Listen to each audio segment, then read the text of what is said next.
What's up, YouTube? This is Too Raw for TV. All right, so Susan Smith, the same Susan Smith that put South Carolina, America, and the entire world on a wild goose chase to try to find some black man that didn't exist some 30 years ago when her children disappeared, only to find out that this savage beast of a woman unalived her children, was unanimously denied parole after she appeared before the board for the first time on Wednesday.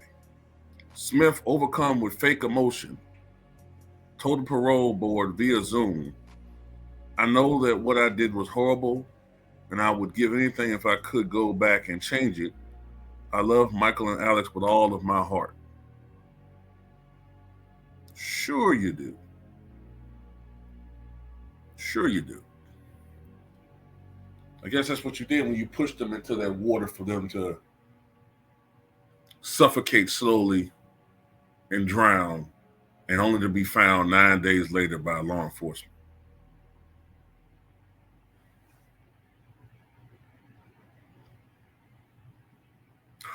On October 25th, 1994, Smith, then 23 years old, strapped her son's 3-year-old Michael and 14-month-old Alexander.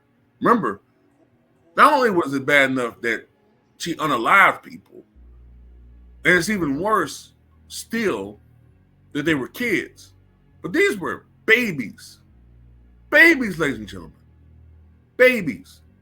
3-year-old Michael and 14-month-old Alexander into their car seats and let the car roll into a lake near her home. At first, Smith lied to police and said a black man carjacked her and kidnapped her sons. Smith's husband believed her, and the young parents appeared on TV to plead for the suspect to bring the boys home. Look, at the time when this happened, we didn't have social media, but we were glued to our television sets whenever they talked about it. We looked at newspaper clippings, we heard word of mouth from people that might have been, watching court TV. We were talking about more in detail, word of mouth stuff. Well, my cousin from South Carolina, she's from that town, and they said this, that gossip crap. That's as much as we had. We didn't have social media. But I could tell you this. I was 14 years old at the time, and I could tell you I thought she was lying. All this blubbering and crying and not a tear dropping out her eye. Not a tear. November 3rd, 1994, police confronted Susan Smith about her story, and she admitted to the killings because it didn't make any sense. The one thing that I mentioned, the one thing I remember about that I mentioned before, and whenever I've talked about this in Fleeting, it was October. Now, that's not exactly the dead of summer, but it ain't winter either. And in October, it can still get warm. Now, right now, it's mid-November where I'm at in VA, right? And I think tomorrow will be in the lower 60s. That's pretty cool. But we're talking about October. In October, it can get to 80. And we're talking about South Carolina. So in October, in 1994, in October in South Carolina, it can still get well over 80 degrees. What dude is walking around with a knit cap and a black coat on? A black man. And even the way that she drew the dude, it just looked like she just thought of like the most menacing looking black sketch, some nondescript. The way she had him looking in that composite was like the most nondescript black figure that he could be like anybody. It was so, I can't explain it, man. It's like, he looked like the prototypical black thug that's in those not Charles Manson, in those Charles Bronson movies. Like he looked like that and whatnot. I just knew it was bullshit. So I wonder how many black men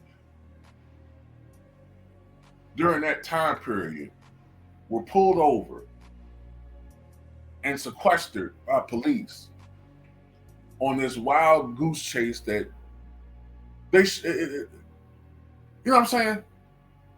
How many black men were feeling the heat behind this bullshit when she did it?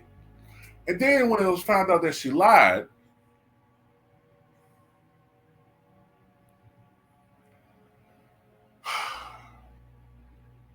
people still try to feel sorry for her. They try to use postpartum depression. Oh, she made a mistake. I'm so sick of that shit. She unalived her own children. And the reasons that she did it had nothing to do with postpartum depression. I understand it's a real thing, but that's still no excuse. I'm tired of these excuses for certain people in our society. She did that because the guy that she was cheating on her husband with told her, I don't want to be with you because you got kids. So she unalived them for her own carnal, you know what I'm saying, salacious relationship slash, you know, pleasure and shit. So they made sure she didn't get parole. Her ex-husband, I think his now wife was there. The whole family was there. I think his side of the family, extended family, everybody came from out of state. Anybody that was connected to his family and the prosecutor from the original trial all came because they made sure they were going to lower the boom on her to make sure she ain't getting nowhere near a parole acceptance. So he said this wasn't a tragic mistake. Her ex-husband, she purposely meant to end their life. I've never felt any remorse from her at all. She came pretty close to causing me to end my life because of the grief that she brought upon me, her ex-husband said. So far, his ex-wife has served 15 years per child. He said, it's just not enough. David Smith's current wife, Tiffany Smith, asked the board to keep Susan Smith in prison for life to give the family some peace. She said her husband can't get out of bed some days because of the pain. Michael and Alex didn't get a chance at life. They were forced the death penalty. Tommy Pope, the prosecutor in the case, also asked the board to deny parole, saying Susan is always focused on Susan. Susan made a horrible, horrible choice to choose a man over her family. If she could have put David in the car, he would have been there too. For the crime she committed, that punishment has not been achieved yet. At the trial, prosecutors argued that the young mom was having an affair and said her boyfriend broke off the relationship because of her children. Smith's defense said she planned to die by unaliving herself with her children, but left the car at the last second.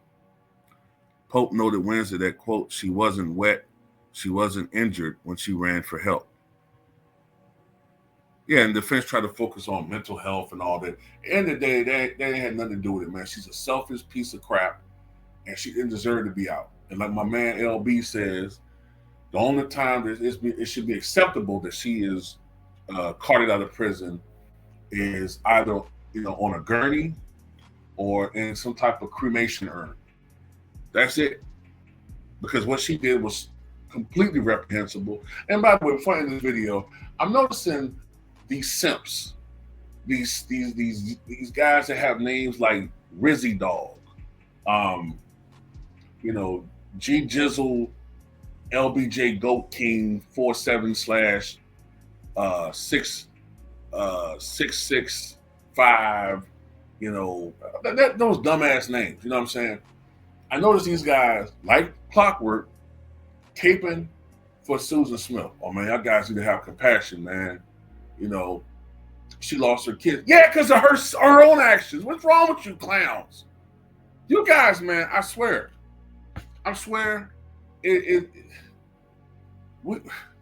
It's unbelievable. That's all I got to say about that, y'all. It's unbelievable with these dudes, man.